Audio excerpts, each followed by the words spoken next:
如果我等緊個侍應，咁究竟係佢係 waiter 定係我係 waiter 咧？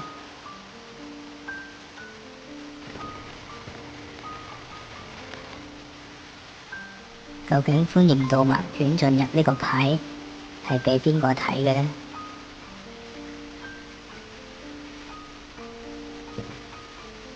飲水機其實係出水機，因為你先係嗰個飲水機。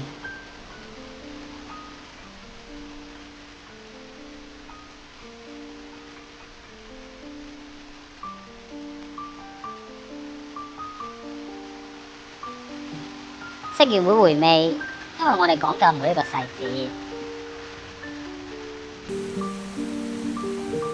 你等緊紅燈嘅時候，其實你係等緊綠燈。